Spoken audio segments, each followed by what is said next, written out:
My guest today is Todd Schulte, president of Forward.us, an organization that advocates for immigrants living in the U.S. and for the benefits of immigration to American society.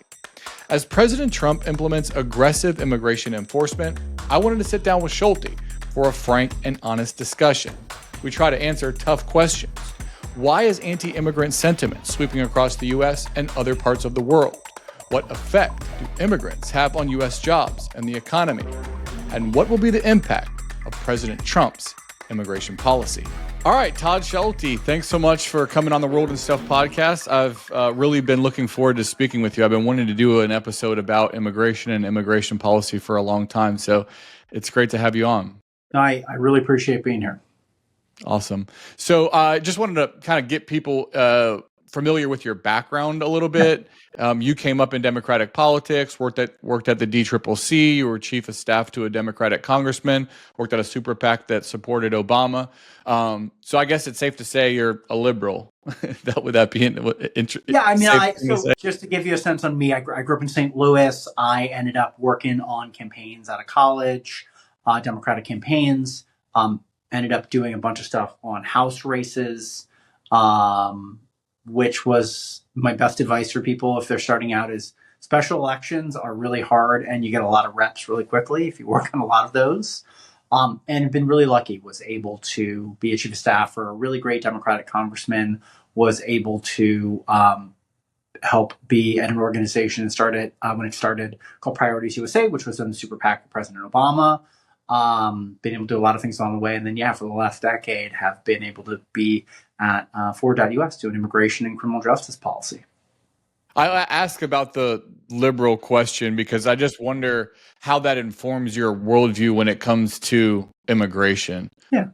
Well, let me tell you what I'm for, and that I think is really important. I think that immigration has been an incredible benefit to the United States. I think it is something that we have done better than most countries, albeit deeply imperfectly. We have benefited from people who look at the United States and say, I want to build a better life for myself. I want to build a better life for my family.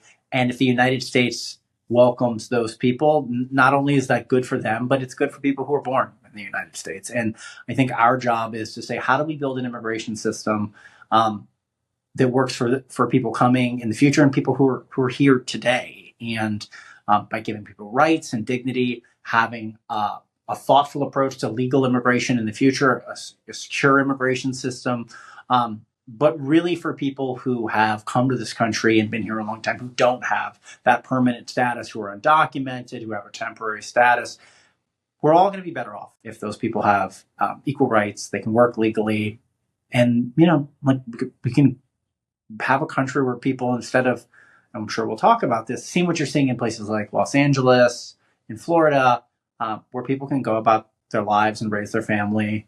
They can go to work with just a bit more certainty and dignity, and they don't have to look over their shoulders and go to bed thinking about the fear of deportation. So that's what is at the heart of why I think it's so important in trying to build a better, more fair, just country.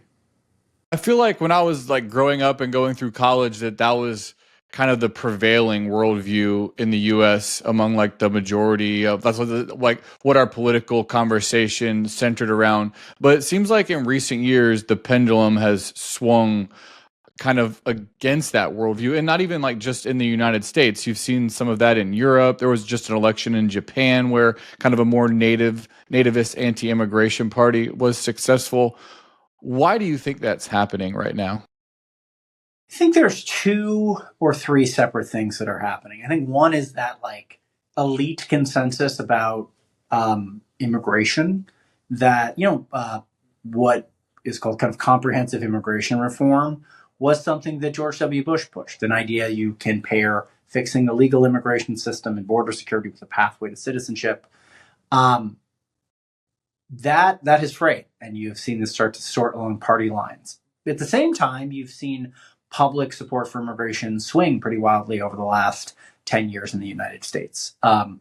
Support for immigration and for helping undocumented immigrants really went up during the Trump administration as people kind of reacted to some of the visceral reactions. There's thermostatic public opinion. It went down a bit during the Biden administration, and Gallup, as of last week, showed actually support for immigration is at an all-time high. So that swings there. That's the second thing. And then the third thing is, I think, what you're seeing across a lot of democracies is this kind of back and forth swing. So you've seen the rise in Europe of like these kind of far right nativist parties. They have like different configurations. They're multi-party democracies, and it shows up in interesting ways. You know, in places like Japan, you've seen a swing. In Italy, you've seen this interesting swing too, where they elected somebody who kind of ran on these anti-immigrant platforms. But in some of these countries, then they've actually liberalized their immigration laws and wanted to welcome more people because of the demographic realities of what people are facing. Because I think there's two things that often get conflated. One is demographic trends around birth rates around the world, and then the other is around immigration. So, you know, in the United States, we don't have particularly high levels of immigration right now compared to a lot of periods in our history. What we do have is historically low numbers of birth rates amongst Americans of all kinds. And so those things can get conflated in some ways, kind of confused with one another. The levels of immigration have gone down, especially now that Trump's in office, but the percentage of foreign-born people living in the U.S. is at all-time highs right now, right? It's like 53 million people living in the country right now that weren't born here, 15.8% of the total U.S. population. My impression is those are high relative to other parts of U.S. history. Yeah, the percentage it's kind of where it was back for a while, like 120 years ago. It's kind of around that 15%. It's been higher in the past for some periods of time. It's been lower at other periods of time. Obviously, in like absolute numbers, if you're at or near like a relative high for the percentage, there's a lot more people in the world than there are today. So the absolute numbers, I don't think are that useful there. But to me, like the thing, just to be clear, the thing that's driving that is not that as a percentage of the population, immigration is particularly high. It's that birth rates are low, which a lot of people would say that's why we should be having more immigration and thinking about it there. But I think it's really important to also understand, like that is something that when we've had these like moments where immigration has gone up, it's really been incredibly valuable to the United States in so many ways. If you look back at if you want to think about periods of like big immigration to the United States or when we've naturalized a lot of people, there's been periods of time where we've on an annual basis naturalized 2.5, 3 times more people becoming citizens than they are today. You look back at like a period where immigration was much higher to the United States in basically a 12-year period from 1848 to 1860, something like the equivalent of 35 million people in today's terms came from one country, and that was Ireland. You had 2 million people come from Ireland when the population of the United States was 22 million people here. So there's challenges with immigration. There's incredible opportunities. But I think it's just good to put those numbers into context and what's actually driving them there. I just wonder if you think that number, like the percentage of foreign-born people living in the U.S., has any correlation to the potency of anti-immigrant politics. That's a good question. I think what public opinion data shows you is that it's not the overall number. It's often you'll see this kind of short-term backlash in some ways when you see in places that had a really, really low immigrant population, like very low. When there's a relative increase, you'll see some backlash to that. Either the communities are not able to kind of have the systems in place, people don't, just like human nature shows up in ways that can be hard and I don't think are good there. But then you see the second order effect where people come around and those communities often become quite pro-immigrant. So for example, there's a place in Pennsylvania called Hazleton that 20 years ago started to see 25 years ago a pretty substantial influx of Mexican American and Central American immigrants. There was politicians who came out of there who kind of ran on these pretty hardcore anti-immigrant policies there. And this was kind of like the center of a lot of these efforts to do this. And now if you look today, it's actually places where there's been this incredible revitalization. And there's been an incredible revitalization of a lot of manufacturing towns across the Midwest that some people call the Rust Belt. So things swing in different directions. I think that the ways that we think it's really important to think about public opinion are, can we build an immigration system that allows people to come and thrive and fully contribute? That's good for them. It's good for people born in the United States, and it's good for public opinion to show that, we're all going to be better off with a functional immigration system. How do you think about like that conversation about like are the limits to like that percentage, like how high of a non-US born population is, I want to be careful here because I don't want to I want to be sensitive to the issue, but it's like, I guess, how do you have conversations about where the limits are, where it ends up even maybe sparking the kind of politics that goes against advocates for immigration? I don't really think it's a question of, is there some fundamental political difference between 10% or 25% or 20% or 30% or things like that. And I think if you look across democracies, we have relatively low levels of immigration compared to some. I think it's more a question to me of some of the things that drive harder politics are when immigrants are put into marginalized situations. When you see immigrants making a rational push, but they don't have a legal way to come to the United States, and they're going between ports of entry there, and they're showing up on cameras, and they're going around fences there. We should be building alternatives so people can come and they can work right away.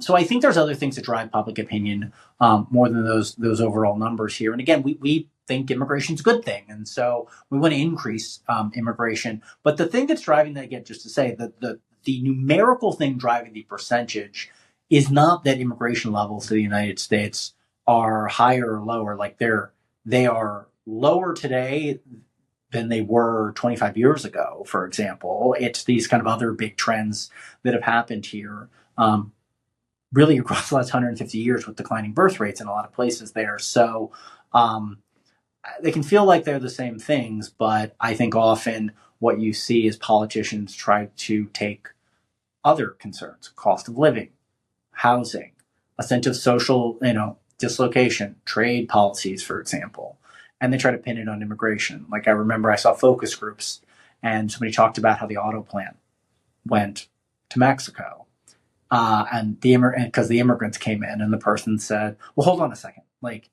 the immigrants coming in, they may be from the same country as the auto plant went to, but those are different things." And the person's like, "Well, we kind of all know it's the same thing." And it's like, well, it's not the same thing here. So I think it's just really important to kind of think about what's driving public opinion there. Then, like, what are the stories we can tell? And I think that as people are looking at the individual injustices they're seeing around the country right now, they're seeing families that are being torn apart. That kind of naturally says, well, that's not the sort of country we want to be. We want to welcome people. We don't want to see people terrorized in their communities. How do you view quote unquote illegal immigration? I hear from conservatives that they make it seem like it's an affront to U.S. sovereignty, whereas the other side of that might be like, this is actually an imaginary line, and crossing it to find a better life is understandable and, I don't know, not that big of a deal. I think the way to think about this is we have a system of immigration laws in the United States that first and foremost traps people who've been here a really long time into being an undocumented immigrant. So basically the fundamental, when you hear the term undocumented immigrant, or people use other terms, they're basically the same people who don't have the ability to, in the legal term, adjust status. That means go through a process and get permanent status in the United States. The reason for that is that there's some laws that exist that say if you've been in this country for more than a year and you don't have legal status, you're subject to what's called the 3 or the 10-year bar. So I'm going to go down on the weeds here in a second because I think it's really important. What that means is this. I don't know. If you're a listener and you've got a 6-year-old kid at home, let's imagine for a second that you'd come to this country, you were working, you were a student, you came legally, but you fell out of status. Or you came and you crossed the border and you worked, and all of a sudden you met somebody here and you've been here, and you've been here for more than a year. But you got a kid. And the law says you've got to go back to the country you're from, wait at least 10 years, and then get to the back of the line to do that. And so you're talking about if you have a 6-year-old and you're from, let's say, Mexico, maybe you've got a 50-50 chance of making it back by the time that kid is 20 years old. You're probably going to miss your 6-year-old's high school graduation. And so what we think is, hey, let's change the immigration laws. They don't make sense. That just doesn't make sense. So that people who've been here for some period of time, 5 years, 7 years, whatever it is, they go through a background check and they can get right with the law. Number one. Number two, let's have a legal immigration system that makes it so people come legally in the future. We have a family-based immigration system that can take decades for people to be able to come legally to the United States. That's hurting their U.S. citizen family members, right? Like that's hurting U.S. citizens' ability to bring a spouse, a family member here. We have an employment-based immigration system that really has not been updated since before the end of the Cold War. That's true for people coming to work in construction. It's true for people coming to work in engineering. It's coming for biomedical research. And you see these things, these employment-based backlogs that are like 150 years old. They don't make sense. And so you ask a question about illegal immigration. And to me, I think the question is not to look backwards. I think the question is let's build an immigration system so that we get out of this mess that we're in, which is that there's 7 or 8 million people who've been here 15 years or longer at this point who are undocumented. And let's make sure people come legally in the future. I think that's fair for everybody. And we think that's best for everybody. I guess I'm asking that question because I'm trying to get an understanding of like how big of a deal you think it is for people to go across the border without permission or overstay a visa and try to live here. Because I feel like that kind of weighs into this debate, whether or not you think people have committed a crime by coming across or staying when they're not supposed to and therefore have to pay a penalty, or that it's like not that big of a deal and those people should be, allowed to find a way to stay here legally. I don't think it's a question of like trying to say is like individually judging the merits of everyone's case or things like that. And I know a lot of people who are in a lot of different situations here. I think it's a reflection of the fact that we have an immigration system that's fundamentally failed. That there is not there isn't a line to get into the back of. I think that if you have been in the United States, let's say for 12 years, for example, and you're building a life here, you're working, and you kind of go through a basic background check. I think the answer to that is, let's say you've been here for 12 years, or you've been here for 20 years, just to make the math easy. The idea that, what's called the pathway to citizenship, that we would say you're going to spend basically another maybe 5 or 10 years having to work and contribute and do those things, that you basically spend a quarter century or 30 years without permanent status. That feels really hard to me here. And that the idea that we would punish people and say that they have to live their lives in fear of deportation or try to deport millions of people, that feels like totally the wrong approach to me. And again, I think it's a question of, I think you're asking the right question. I just think it's a little more complicated than are things good or are they bad? And instead of saying like, what's the best solution that's going to work for the most number of people here? What did you make of border policy and immigration policy under the Biden administration? We had like those huge numbers of people showing at the border. There were people claiming asylum. It seemed like Biden was saying that he couldn't do much about this. He needed Congress to step in, but then he did step in. And I don't know if I think that played poor politically. How would you assess his immigration policy? Yeah. I think that it's helpful to think about it in probably two periods of time. I think that they came into office and inherited a not good situation. I do want to say that. Like, we would have much preferred them to have done a couple of things. One, to prioritize with a clear vision what they wanted to see with an immigration system. And I want to be super clear. That might have been including things that we might not have fully supported. But I think the first thing was, it was pretty unclear, like what it was. We talked just now a lot about fighting for people, legal status for people who've been building their lives in the country for a long time. And I think you did not see clear leadership from the administration to try to secure legal status for people who'd been here a long time. I think that was a mistake. I think, secondly, I think that there was this effort to pivot away from some of the Trump policies, but not put in place like a real effort to think about how to think about irregular migration, how to think about the border, how to build alternatives to people showing up at the border, to take pressure off the border. So, they both repealed some policies, but they kept Title 42 in place, which was this kind of foundational Trump era policy, these asylum restrictions, and still had an immigration system that said, show up at the border and we'll kind of adjudicate how many people get in there, whatever. if you have an immigration system where everyone's showing up at the border and you're trying to figure it out, then you're incentivizing people to show up. You're incentivizing, in a lot of cases, people to engage with the cartels, to smuggle them or to get them between ports of entry. You have an immigration system that's not going to work. And I think they got caught in that trap. And for 2.5 years, were too scared to put their own policies in place, imperfect policies. So I think when they got towards the third year of the administration, they started to be more active. They built legal pathways away from the border so that people could, who wanted to seek refuge, come on an airplane and things like this. And you saw unauthorized migration start to really drop. They put in place other efforts. They started to then do efforts for people in the United States. They announced some really good policies. Some got blocked by the courts. The spouses of U.S. citizens. They did temporary protected status. And they started to take a more robust approach. And what you saw in 2024 is we were able to create legal pathways for people to come, and unlawful migration between ports of entry really, really dropped.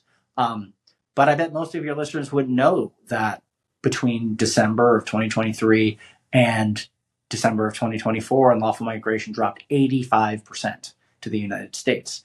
Because at some point, like, politics kicks in and people see those visuals over and over again. And they couldn't change the subject and they couldn't do the right policy design, I think, as much. And they would say this in hindsight, to really think about what's a better approach to immigration, to build legal immigration systems that work. So I think there's a lot of lessons for that for what comes next. Communication's another problem, I think, that kind of held the Biden administration back. What about this issue with the asylum system? I wonder if you think there's this claim that the system has been exploited. It's supposed to be for people that have a fear of prosecution in their home country based on like race, religion, nationality, membership in a particular social group, political opinion. Have people figured out over time that when people, especially who come from countries that have economic difficulties, that they could come to the border and say that they are seeking asylum based on these protected classes when they're really just fleeing poverty, and that is not how the program was intended and causes strain? It's a great question. I think it's important to understand that a lot of our system of immigration laws was built in the middle of the last century in response to things that had happened prior. So we have a family-based immigration system that was built as a response to the 1924 racial exclusion laws that was put in place in the 60s. We have a refugee and an asylum system that was largely built in response to the horrors of World War II and the Holocaust.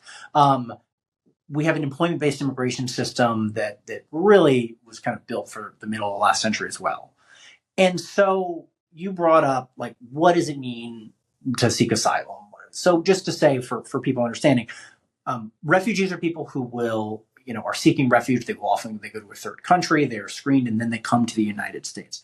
Asylum is when people present at the U.S.-Mexico border, in a lot of the cases, or at another international border, and they say, I'm here and I'm seeking protection.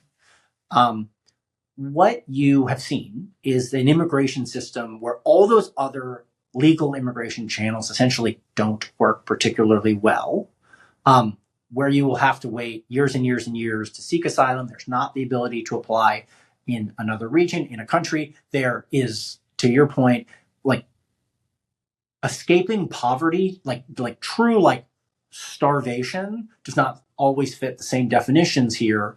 And so the question is, like, what should we do about that? Here's what we think. We should have an asylum system at the border. We should have an asylum system at the border that is one of a series of diverse pathways that exists for people there. Asylum should be the emergency room, though. It shouldn't be the entire healthcare system. And I think what you saw in 2022 and in 2023 is because we didn't have other legal avenues for people to migrate to the United States that were orderly and safe for them, they took these incredibly dangerous journeys. And it was a rational thing for people to do. And so what we should be aiming for is an immigration system that has a secure border, an immigration system that has a diverse set of legal pathways for a lot of reasons, of which asylum is one. But it is available to people. It's available to people who fit a definition of asylum, and it's available for people if these other avenues that are, by definition don't require this journey to the border, safer and more available. If you block all those other avenues, and the only avenue left is touch U.S. soil and apply for it, then what happens is you create a system in which that becomes one, the only means to come, and two, you get what's called this asylum backlog. And so instead of being able to give people an adjudication of their case in 6 months or 12 months or 18 months and get them a lawyer, that becomes 3 years, and then it becomes 6 years. And you get to this situation in which you're creating an incentive where there's no other avenues for people, and you can get to the back of an asylum line that's ever expanding. That's not good for those people. It's not good for people coming for lots of reasons here. So we should build a different approach to thinking about this in the future here. And then it can allow us to not have to adjudicate so much of our immigration system right at the U.S.-Mexico border. You're talking about what sounds like some kind of comprehensive immigration reform. Do you think in that system that gives people more pathways to come in the negotiations or however that is crafted, that there should be a discussion about what the limits to that system are? I mean, there's going to be limits in any system, and that's been a part of every negotiation. So I don't even think it's like an open question. I mean, I think if you look at example for the last administration, I think one of the things they did well was they created what's called these parole pathways. So for Cuba and Nicaragua and Haiti and Venezuela in 2022 and in 2023, these were countries that, because of really, really hard situations on the ground in Cuba and Haiti and Venezuela and Nicaragua, really unstable situations. Venezuela is the biggest peacetime refugee crisis in kind of modern history, for example. A lot of people were fleeing those countries, and they were showing up at the U.S.-Mexico border. When they created these pathways that said you can have a sponsor, you can get on an airplane, and you can come, not only did, and there was also a process to apply at a port of entry. So like you go up to actually where the roads cross. When you created those two different pathways, people were, one, willing to wait in a line, and two, unauthorized migration plummeted. So those were limited pathways. Like they were not unlimited. They were not uncapped. They had limits to them. And you saw like 95% of the traffic between ports of entry from those countries come way down. So yeah, I mean, any immigration system.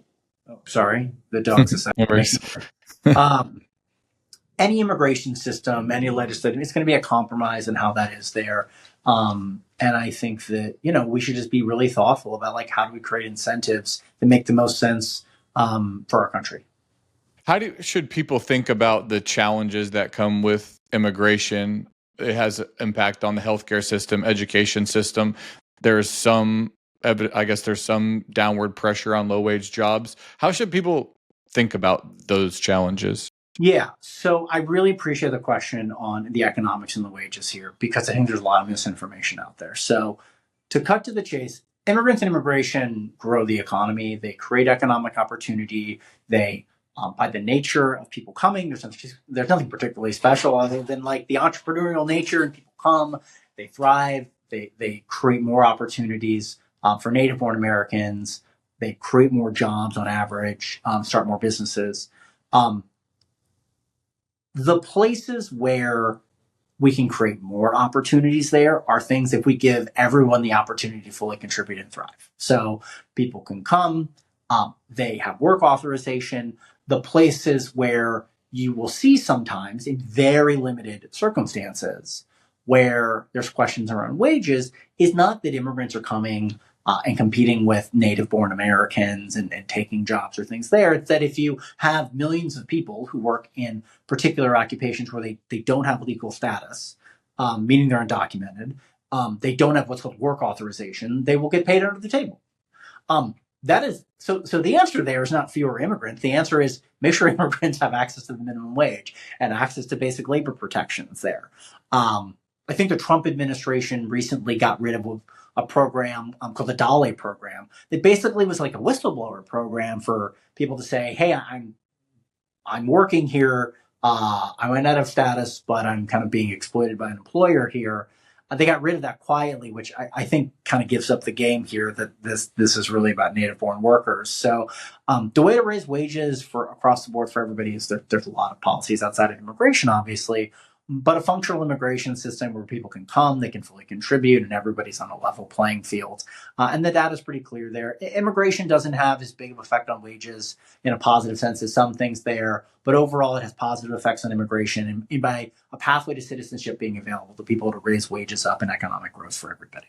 I wanted to ask you, you kind of touched on corporate exploitation of immigrant workers there. It strikes me that a lot of times you hear Republicans talk tough about immigration, but that when it comes to workplace enforcement, they're hesitant to hold employers accountable. We've seen this recently with the Trump administration where they said, oh, we have to figure out something to do for the hospitality industry and agriculture. Has the Do you think that the real problem has been the exploitation of immigrant workers by big business and the way that they've used their jobs as like an enticement to bring immigrants across the border? I think it is, again, to go back, the way to put everybody in a level playing field is to change your immigration law so we don't have 8 million people in the workforce who don't have legal status, just to say. That creates all sorts of hard incentives and bad incentives for employers. It puts people at a disadvantage. And the way, again, that we think the foundations of an immigration system that are so important are, I don't want anybody to fear that if they are being mistreated in a workplace and not being paid a fair wage, and they're not being paid the minimum wage, they don't get health care, that ICE could be involved in a labor dispute, just to say. Like that's not what we should have, because that's going to hurt their wages, and it's going to hurt wages for native-born Americans too. In terms of questions around kind of workplace enforcement and what the Trump administration said, look, I think it is worth being super clear. The president is correct that what he is doing is bad for the economy, and it is bad for the construction industry, the agricultural industry, the tourism industry, and restaurants. Like he is correct in his analysis that it's bad. It is deeply, deeply tragic and unfortunate that they continue to pursue policies, though, that are going to make that worse. Both those things can be true. And I think that's a little hard for some people to say. Some people don't want to actually say he's right, but he's right that in his analysis, and he's wrong in what he's doing about it. We are not close to, tragically, I think, the sorts of pain that we are going to see or what's going to come on immigration enforcement. We just had $100 billion passed in a reconciliation bill. That is pretty unprecedented. You're talking about a 3 to 5x increase in ICE funding for agents and detention in jails. And that's going to hurt people, and it's going to hurt families. I think it's a mistake to think that more workplace enforcement is somehow going to get the big business owners at the end of the day. Just to be real, that's not happened in the United States. If you look back to 2019, 600 something people were arrested at a raid in Mississippi at, I believe, a meatpacking plant. Those families are still torn apart today. It's not the business. We don't have an immigration enforcement system that I think is anywhere close to holding companies accountable and doing it there. It's the families who get torn apart. It's not the owner of the chain of nail salons. It's the women who are painting people's nails if they're undocumented who are going to get hurt. And again, I think the way that we can ultimately have a more fair immigration system that's best for everybody, including fair labor standards, is going to be putting everybody on a legal playing field. So, If the owners of the companies were a little bit more scared about the possibility of a punishment, they might be more incentivized to take it more seriously. Yeah, no, I'm not saying people aren't taking it seriously. I think those people are. We work with a lot of businesses, and they are hurting right now. I want to be super clear. They're hurting in part not because necessarily immigration enforcement has yet showed up at their workplace, but because they have people who are too scared to leave their house, who won't show up to work. They don't want to drive. And what I would hope, and I say this to somebody earlier today, the most important thing that you can do if you're concerned about your workforce today and your future workforce is advocate really hard that what you're seeing is wrong, and that the approach is not just put your head down and hope nobody shows up at your farm or at your restaurant. It's that we should advocate for improving our immigration system so that you're giving legal status to people who are here today, and we can have an immigration system so people can come legally and work in the future. So I think that kind of comes back to where things are. But yeah, no, people are right to be really, really scared and worried about what's going to come, whether they are people who run big construction companies or whether they are people who are raising kids and working at those construction companies, really hard work. So yeah.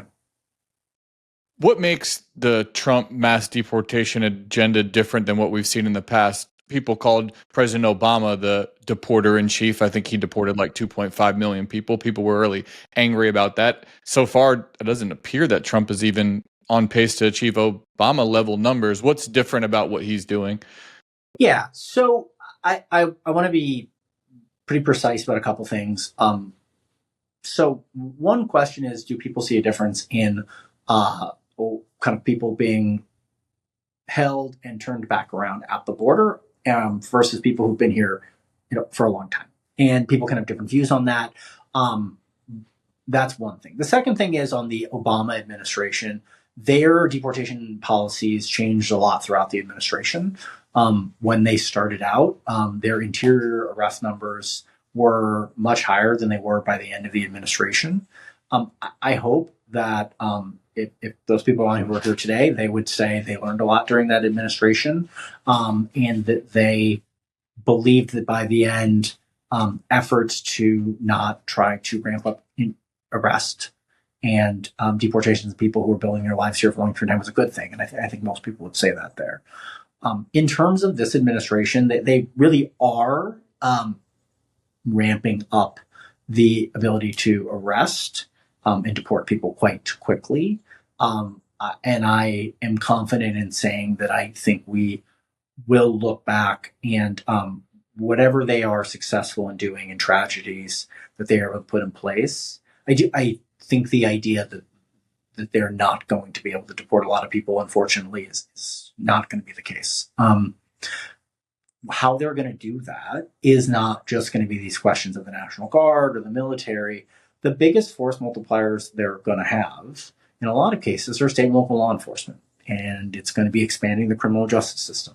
It's going to be criminalizing people by saying they're engaging in this behavior. It's going to be traffic stops. I mean, there was a story that didn't get a lot of attention where Florida said they had arrested 3,200 people during traffic stops for immigration violations. For at the end of 2024, for every one kind of ICE officer engaged in active enforcement in the United States, there's only like 900 other sworn law enforcement officers in the United States and many more private security officers who often perform these functions too.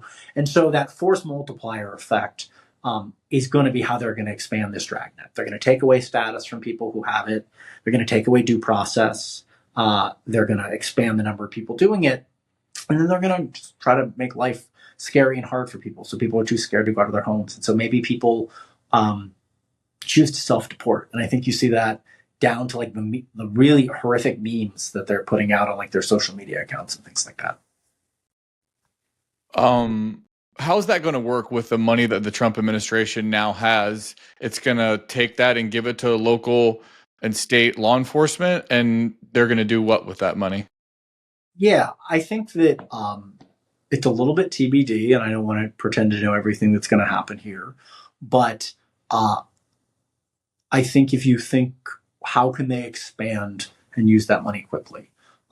Things like taking a $3.4 billion annual budget that's for ICE detention and jails and thinking about what can they do with $45 billion that they got as a one-time thing in the reconciliation bill leads you to things like a huge expansion. And they're looking at these contracts now, private prisons around the United States. The one in El Paso, they're talking about building, I saw the other day, 5,000 beds. Yeah, you have in the space of 6 weeks, we've gone from the building of the so-called alligator Alcatraz, which is just horrific and terrible, to like the literal Alcatraz. They're like scoping for this stuff.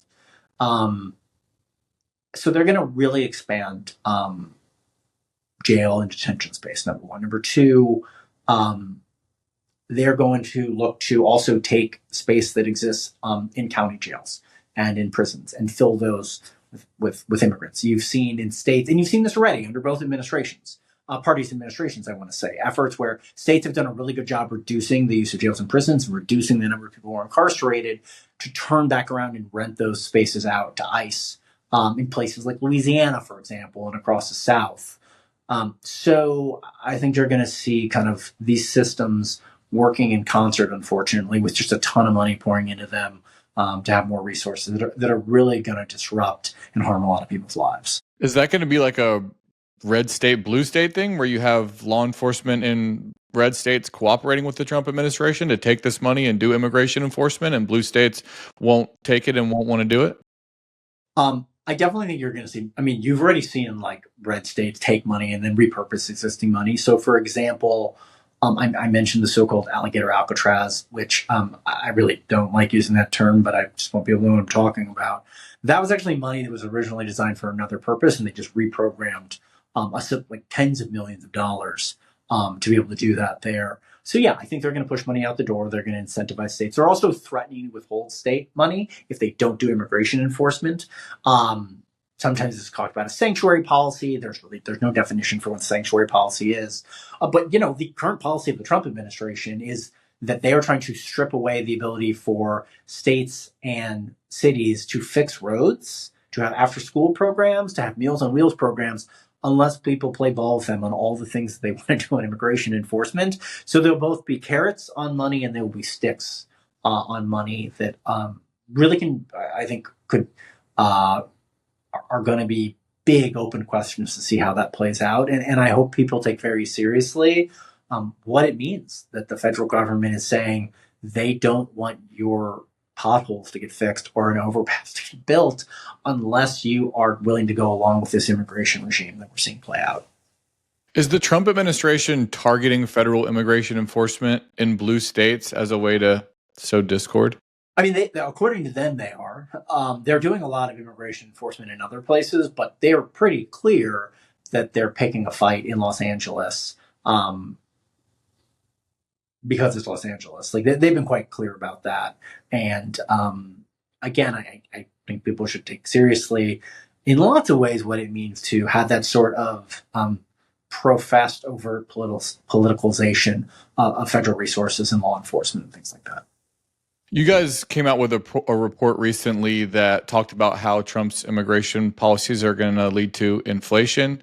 Can you flesh that out for us? Like, how's that impact happen?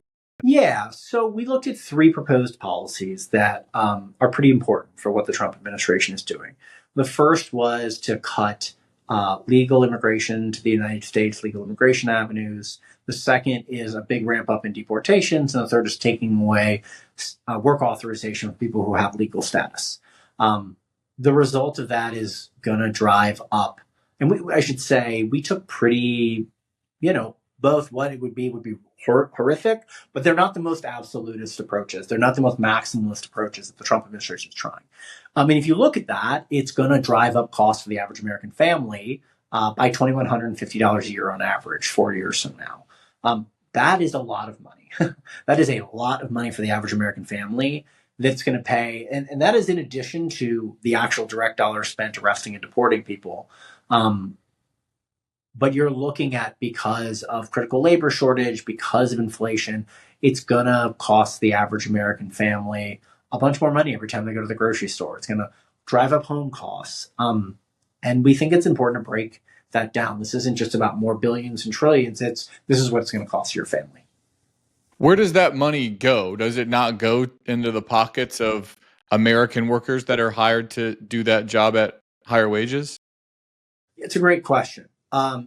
There's a lot of evidence out there that shows that a big ramp up in deportation hurts job creation for native-born Americans. The reason for that is, we talked about earlier here, that American-born workers and immigrant workers, this idea that they're in competition for one another just really isn't the case. That when there's questions around like wage displacement, the economics of this are pretty clear. It's where there's at times people don't have access to legal status. And so, no, I mean, the idea that if somehow we are living in a world where the threat of deportation makes it so that huge numbers of people who are not in home building is going to come up, that you're going to see, like there may be in some places wages may go up for some small number of Americans, but on the whole, it's going to hurt the economy. It's going to drive costs up for way more people there. The best example I can give on this is, in a sense, like there's not anything special about immigrants when it comes to what's called like the lump labor fallacy. So the idea here is immigrants aren't just economic contributors, they're also consumers. And that's an important thing to think about as well. The second thing is, you just envision for a world, I don't think anybody would sit here and say like, it's somehow going to be really good for the economy if, for men, if women no longer are in the workforce, right? I just, these idea that like you're going to make the economy better overall by subtracting huge numbers of people who are working in jobs, who are often working in jobs where there are lots of other immigrants in there. The economics are really clear that we're all going to be better off if we put people on a level playing field and people can come and fully contribute and create jobs and that job creation is the thing that pushes up wages for I'm just wondering, how do we get to inflation if everything else stays equal and the immigrant workers are gone? It seems like is that not like there's a shortage of people to work at a lower wage? No, there will be a shortage of people. Like, just to say, like that is a big part of it. Like, there is not some. I don't want to speak for you. There is not some native-born workforce that is like sitting around being like, but for those immigrants, I would be going and doing certain types of jobs, like in agriculture or construction or things like that. That doesn't mean that there won't be some cases where some work has to get done and some wages might not go up for some percentage of people there.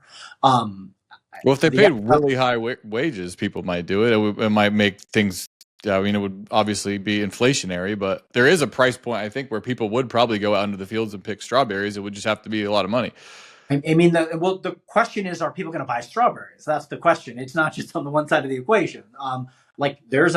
Sure. If I'm very confident that there's a world in which there are homes that could be built when we triple the average labor cost of the home.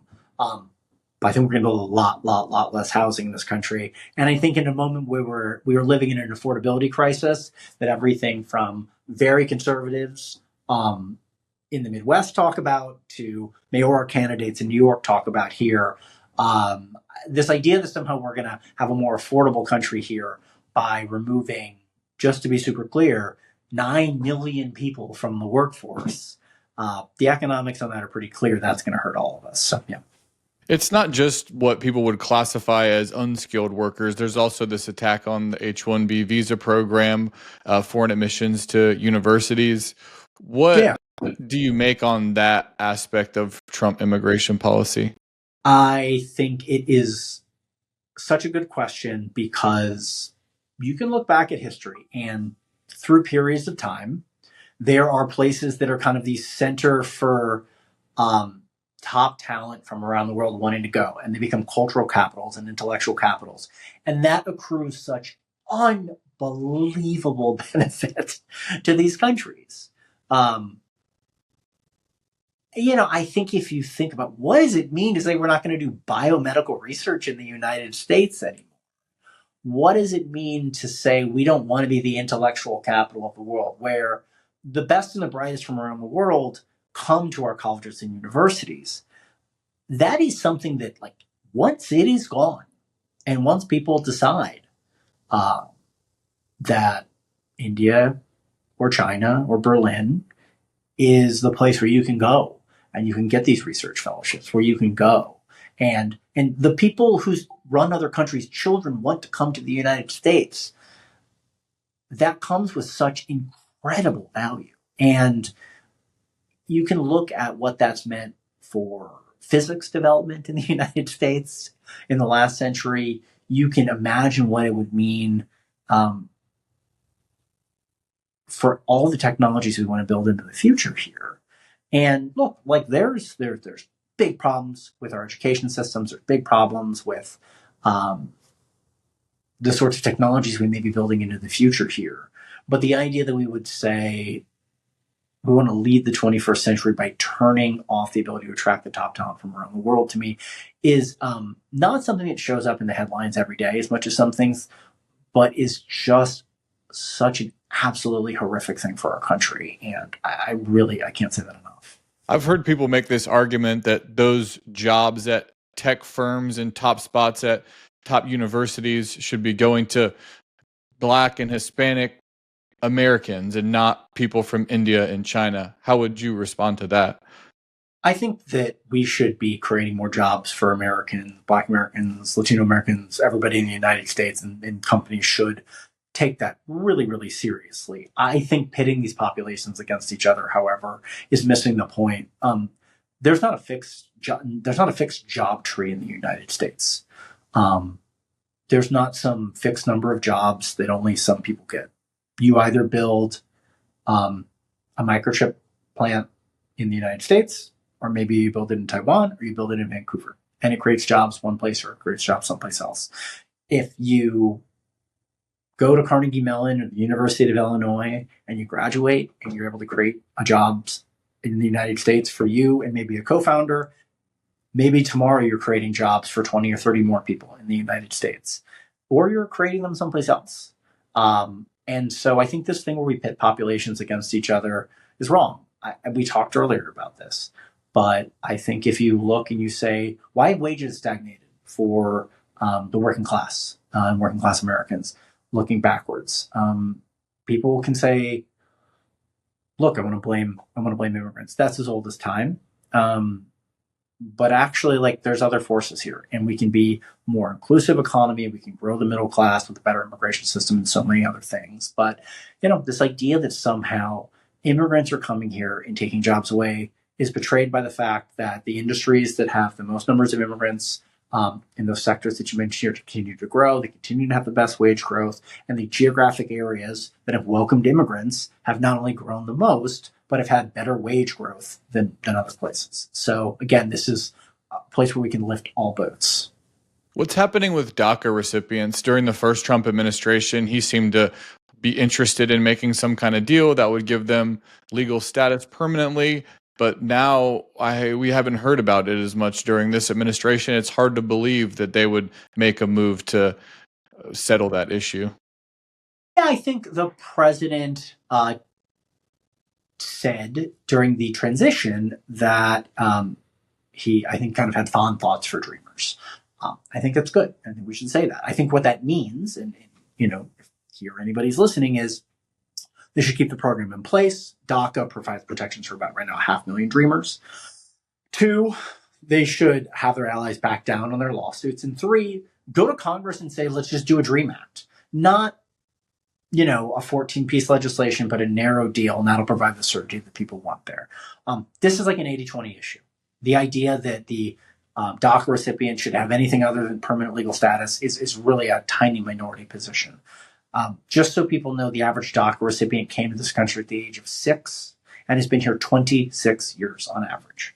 These are people for whom they came again at a really young age on average. They have lived here a quarter century on average, often longer. We're all going to be better off if people would just have the basic dignity to be able to get a pathway to citizenship. What's happening with TPS, temporary protected status? These are people that have been granted special exceptions to be able to live and work in the U.S. because of things that are happening in their home countries. One of the words in the name is temporary. Trump is kind of enforcing the temporary part of that. What do you make of those moves, and what do you think should happen with those people? It's been really sad to see efforts by the Trump administration to revoke preemptively legal status for people who have it. You mentioned TPS, and I'll come to that, but people who came to the United States through parole pathways, they came legally, and were told they would have some period of time to pursue a claim, that has been revoked. For temporary protected status, the Trump administration is clearly in violation of the statute in their efforts to revoke this. They have to go through a process to say it is somehow safe to return people to the United States. I'm sorry. To their home countries. They have to go through a process where they have to return people from the United States to their home countries. So what does that mean? It means that if they are ending TPS for Afghans, they are saying it is somehow safe to return women and children to return people who fought alongside and served alongside U.S. military forces to the Taliban. That is just not the case. It is just not the case that it is safe to return people to Haiti. It is just not the case that Venezuela has had its conditions substantially improve. I just think it's really important to be clear, like that's the deal. Like there's no world in which anybody can sit here and can convince me that somehow Afghanistan is a safe place to return women and girls. And I think it is important to keep that in mind, that they are violating that process when they're doing that there. But they have revoked TPS for a number of countries. They are fighting to revoke it for more. And we really hope that people speak up and say that's the wrong approach and people should be able to remain here. And I think for a lot of people who've been here a long time, again, should be able to pursue a pathway to citizenship. And that's why Congress should act. What do you make of the exploitation of immigrant crime in conservative media? We see on Fox News all the time covering these stories of immigrants who commit violent crimes. Some of the stories obviously are tragic, but I just wonder what you say to somebody who kind of makes this argument that no one should be a victim of a crime committed by someone who's not supposed to be in this country. I mean, I think demagoguery is the result of time, and the idea of others and outsiders being the perpetrators of crime to scare people is as well. And it's really tragic. So let's be clear on what the facts are. There is no immigrant crime wave. Immigrants aren't bringing crime to the United States. In fact, communities that have been more welcoming and have a higher percentage of immigrants have seen crime both go down faster over the last 25 years and have lower crime rates overall than those who don't. Two, this idea that we should have these really punitive immigration enforcement efforts, that state and local law enforcement should be forced to be engaging in immigration enforcement. Not only is it going to spread fear through communities, but actually leads to worse public safety outcomes. And the facts are really clear on that. If you look at a place like Phoenix, Arizona, that used to have Sheriff Joe Arpaio, who was kind of famous for these, catastrophizing and fear-mongering around immigrants and crime, when the policies that he had in place went away, when he was out of office, crime went down. So we can be more welcoming and we're going to get public safety outcomes. I think that is just really important. And I think this idea that immigrants and crime go together, the facts are totally in opposition to that. And I think we should be clear. Running out of time here, but I just wanted to ask you if you could just leave our listeners with kind of maybe like a 30,000 foot view of where we're at in this country with immigration and what you would like them to think about as we move forward with the Trump administration. So I really appreciate having this much time to talk about this issue. And I want to say that I think we're at a really big inflection point. We're a couple weeks after this huge funding bill has passed that is going to supercharge these already out of control immigration enforcement efforts. I think it's important to speak out against that. And I think it's important to say what we can be for. There is no good immigration enforcement regime when we have 12 or 13 or 14 million people who are undocumented or have a temporary status. So the answer should be, let's push back on that. Let's stop that. Let's stop the attacks on immigrants. And let's fight for an immigration system that we can all be behind in the future. A legal immigration system that makes sense for the 21st century, a secure immigration system and border, but at its core, a belief that for people building their lives here, they should have a pathway to citizenship, and that will be best for all Americans. And so as people are listening and they're saying, I didn't like what I saw before in the last administration, I really don't like what I'm seeing now, I want people to hear that there's a better path forward, and we can all be for that. We just need to fight for it. All right, we'll leave it at that. Todd Schulte, thanks so much. It's been an interesting conversation. Forward.us is your organization. People should go to the website. There's lots of interesting information and studies you guys put out. So I think people could find some good information about the issues that you guys work on there. And yeah, thanks so much for your time. Take care.